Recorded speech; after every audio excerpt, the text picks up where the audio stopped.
Pero masakit lang isipin ba? Kailangan magkaganyan para lang sa plano.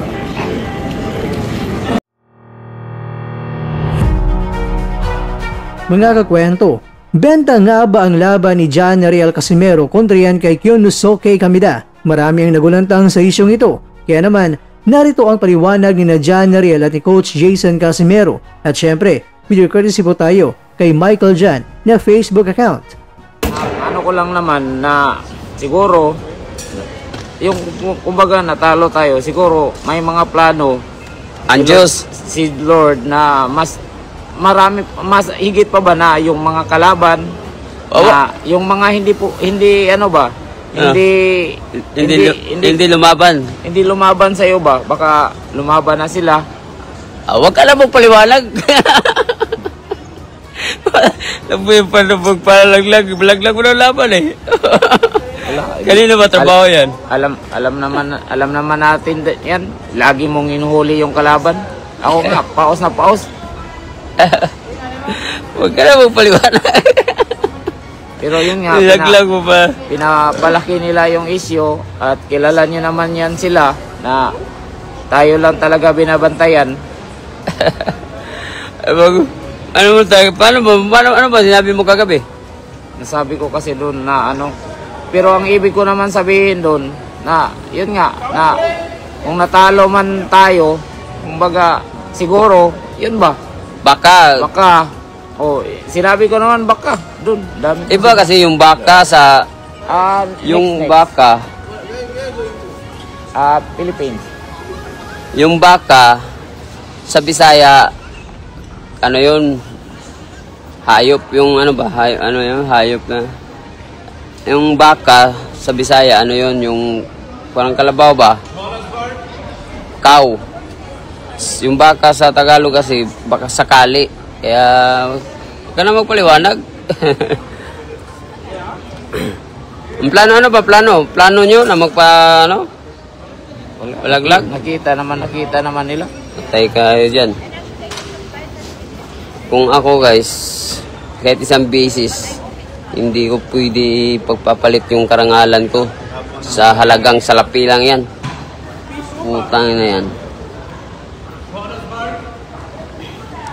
Yun ang nag-iisang angas ng Pinas na wala sa pira, salapi na para ibenta yung laban. Putang na. Magkano lang yan? Magkano lang halaga na yan? Ha? Sino masasabi ko? Karangalan kung manalo. Dala ko ang bandera ng Pilipinas. Pero kitang-kita naman nila tol na hinahabol mo talaga yung kalaban. Bakit nagsabi ka na ilaglag? Hindi. Ano ba sinabi mo? Wala akong masabi nilaglag. Sabi mo daw, magpatalo daw. Na nagkamali lang ako doon sa sa Tagalog ko. Pero yung punto ko doon, yun nga, siguro ganon yung nangyari sa amin, natalo kami. Siguro yun nga, may mas malaking plano pa si Lord. Na baka yung mga kalaban nga na hindi lalaban sa iyo, baka lumaban na. Hindi mo salita. Yung baka kasi yung iba kasi yung baka yung nila, pero na yun yung mga edit na nila wala na kasi baka yun yung mga sinasabi mo wala na yung baka. Oo nga, pero sa video na yun may mga sinabi ako na doon na siguro may ganon. Ayusin mo paliwanag mo. Siguro may ganon na ganito yung nangyari sa amin. Ano ba sinabi mo? Ako na magsalita nga. Hirap naman Tagalog mo. Yung sabi mo na may mga plano, yung plano namin Sa to? Ano lang talaga? Plano ba? Bakit may mga plano? Parang rhyme kasi yun Rhyme yun Sige, anong rhyme? Sige, ulitin mo. Anong sinabi mo na rhyme mo? Siguro, di ba yun nga yung sinabi ko, siguro ganun yung nangyari. Yun nga, siguro malaking plano. Kasi may malaking plano. Pero, nagkamali lang talaga ako doon. Huwag ka na magpaliwala. Look ka dyan, patay tayo dyan. O mga baser, Pero yun nga, hindi to, may content talaga kayo. hindi yun yung ano ko, yung gusto kong ipahayag sa inyo. Yun nga, ang karamihan kasi, ang dami kasing nang naninira sa atin. Pero ang ibig kong sabihin doon na may mga ano talaga, may mas malaki pang plano. Siguro ganon yung nangyari sa buhay natin. Ganon no, natalo tayo. Natalo tayo.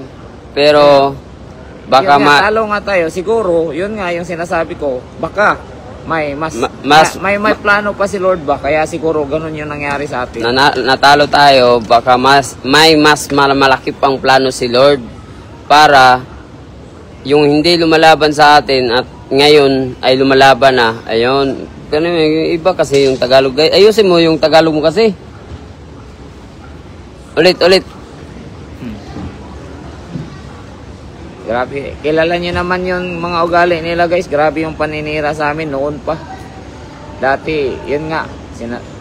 Ang dami. Hindi na natin balikan. Pero hindi na kasi yan namin sila pinapansin eh. Kaya ngayon, pinapalakas nila yung ano, yung issue na yan. Ano issue na? Hindi ko alam yan ah. Utay na. Kung hindi dito sa mga komento, hindi ko alam.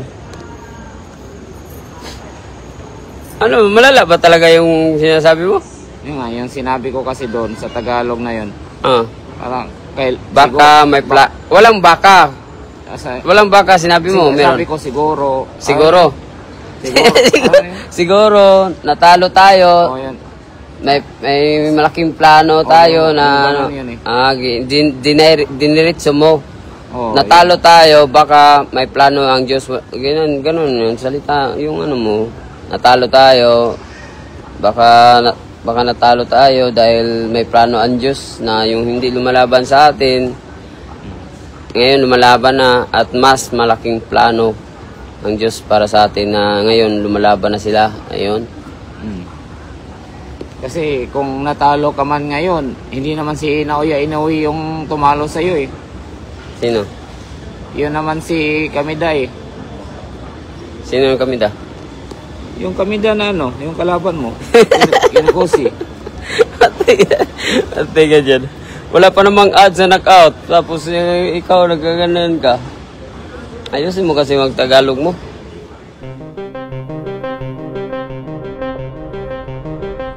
Mga kakwento, gaya ng isang suntok na minsan ay lumilihis sa dapat tamaan, ganito rin ang nangyari sa mga salitang binitawan ni Coach Jason Casimero. Bisaya ang kanyang pananalita dahil yan ang kanyang dialektong kinamulatan, kaya may pagkakataong hindi tugma ang nais niyang iparating sa mga salitang Tagalog na kanyang nagagamit. Ngunit malinaw ang kanyang paliwanag, walang bentahan, walang daya, at kung nagkamali man siya sa pagpili ng mga salita, intensyon niya ay ang katotohanan, manalig man o hindi ang ilan. Ang pinakamalaga ay naipakita ni Coach Jason ang totoong punto na gusto niya ipapaintindi. Sa ibabaw ng lona man o sa harap ng kamera, ang pagiging tapat ay ang lumalaban ng tunay. Kaya ang kwado alas ay balik ensayo, balik sa pag-usbong, at balik sa laban ng buhay.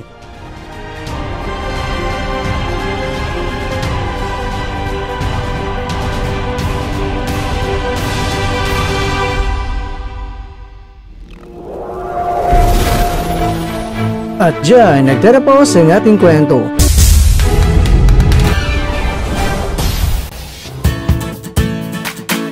Maraming salamat mga kakwento sa inyong panonood. Pero baka naman mga kakwento ay nagustuhan niyo po ang kwento natin ngayon. Baka pwede niyo po akong mabigyan dyan ng like, subscribe at pa-click na rin sa bell button.